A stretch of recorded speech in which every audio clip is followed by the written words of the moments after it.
तो इसको कैसे करेंगे, 38,000 है 5%। कभी भी अगर ऐसे समझ में नहीं आए तो हमें पता है ये वैल्यू कितनी है, अगर 5% रिड्यूस हो चुका है तो ये वैल्यू 95%। तो 38,000 में क्या करेंगे, 100 चाहिए हमें, और फिलहाल ये वैल्यू कितने 95%। इस तरीके से करेंगे, ऊपर उस वैल्यू को रखो जो हमें चाहिए है, नीचे उस वैल्यू को लेंगे जितनी ये प्रेजेंट में है। ये वैल्यू अभी 95% क्योंकि इसमें से 5% रिड्यूस हो चुका है। तो ये कितने पे चला गया, 5 1 जा 5 9 जा 45, 520, 19 2 जा, तो टोटल कितना हो गया, वो अमाउंट हो गया 40,000। मतलब 100% वो वैल्यू थी 40,000 और 40,000 पे 5% डिस्काउंट अलाउ किया था हमने। तो इसका 5% कितना हो जाएगा, अब यहाँ पर ये 40,000 लिख लो पहले कि वो वैल्यू कितनी थी 40,000। अब 5% कितना हो जाएगा 2,000। 2,000 क्या था, हमने वो डिस्काउंट अलाउ कर दिया। यही निकालना था, बस एक चीज़ का ध्यान रखना है, जो वैल्यू हमें दे रखी है और वो जितने परसेंट है वो नीचे लिखो और जितना हमें निकालना है वो ऊपर लिखो। ये कॉन्सेप्ट मैं पहले भी करा चुकी हूँ, ठीक है, क्लियर हुआ होगा। नरेशन क्या हो जाएगी, being amount received from Gopi Chand in full settlement, ठीक है, हो गया क्लियर। नेक्स्ट देखें एक बार, paid 20,000 for rent by cheque. अब चेक से हमने पेमेंट की है रेंट की, तो एक्सपेंस है अपना, तो रेंट अकाउंट डेबिट। और कितना रेंट पे किया है 20,000। तो इस पे जीएसटी कितना लग जाएगा, input CGST account, input SGST account, debit 9 2 जा 18 यानी 1800, 9 2 जा 18 1800। टोटल अमाउंट कितना हो जाएगा, बैंक से पेमेंट की होगी हमने टू बैंक अकाउंट, तो 00886 और 23,600 हो गया। बीइंग रेंट पेड, ठीक है, बिल्कुल सिंपल था ये। तो अब आगे है, paid 50,000 for salary by cheque. Cheque से हमने सैलरी पे की है और सैलरी पे हमें पता है टैक्स नहीं लगता है, तो ये क्या हो जाएगी अपनी सैलरी एक्सपेंस है, तो salaries account debit to bank account. कितना कह रहा है, 50,000 की सैलरी हमने दी, बीइंग सैलरीज पेड, ठीक है।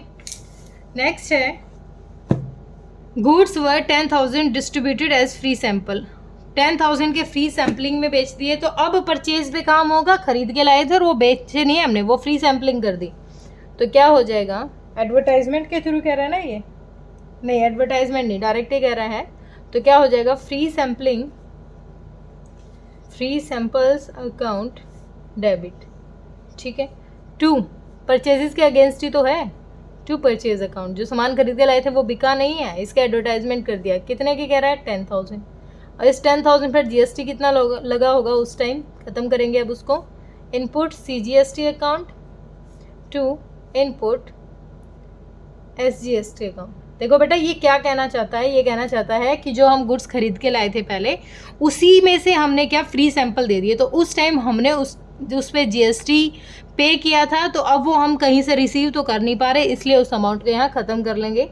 10,000 का 9% हो जाएगा 900, तो टोटल अमाउंट कितना हो जाएगा 008 और 11,800 टोटल अमाउंट क्या हो जाएगा, हमने फ्री सैम्पलिंग में लगा दिया। तो being goods distributed as free samples, ठीक है।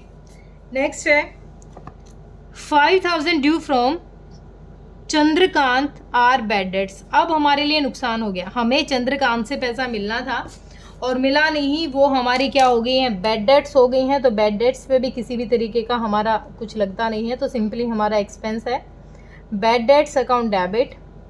और किसकी वजह से, किसका अकाउंट सेटल करना पड़ेगा, चंद्रकांत का, टू चंद्रकांत अकाउंट, ठीक है। कितना अमाउंट 5,000, इस पे कोई टैक्स का रोल नहीं है। अब देख लेना आप किस किस पे टैक्स नहीं लग रहा है। बीइंग डेट्स रिकॉर्डेड, ठीक है। नेक्स्ट दे रखा है हमें sold house hold furniture for 50,000 and proceed were invested into business. अब सोल्ड अपना हाउस होल्ड मतलब घर का फर्नीचर, यानी ओनर ने अपना पैसा बेचा है, अपना फर्नीचर बेचा है और उस पैसे को बिजनेस में इन्वेस्ट कर दिया। अगर उसने पैसा बेचा है और बिजनेस में इन्वेस्ट किया है तो उसकी कैपिटल बढ़ गई, कैश आ गया है हमारे पास, बिजनेस के पास आ गया है कैश, कैश आ गया, बिल्कुल सिंपल एंट्री हो जाएगी। कैश आया है, कैश अकाउंट डेबिट, कितना कैश आया है 15,000 का अपने पास कैश आ गया और किस फॉर्म में, कैपिटल इंक्रीज हो गई है टू कैपिटल अकाउंट, कितना 15,000। बिल्कुल सिंपल क्वेश्चन था। Being money invested bye owner, ठीक है, बिल्कुल सिंपल था, होप क्लियर हुआ होगा। और क्वेश्चन में हमें जीएसटी को सेटल करने के लिए मना किया गया है कि जीएसटी हमें सेटल नहीं करना है। तो देखें एक बार, जीएसटी हमें सेटल नहीं करना है। टोटल अमाउंट वही मैं चेक नहीं करती दोनों साइड का, आप करो, आ जाएगा, बिल्कुल कोई दिक्कत नहीं है। हमने जिस पे लगेगा वो इसने दे रखी है, हमने लगा लिया। कैश हमारा यहाँ 2700 आ गया था, ये भी आ गया है, डिस्काउंट अलाउ किया था, ये भी आ गया। क्वेश्चन बिल्कुल ओके है। फिर भी किसी बच्चे का कोई डाउट है तो बेटा आप कमेंट सेक्शन में डालिए। Thank you so much.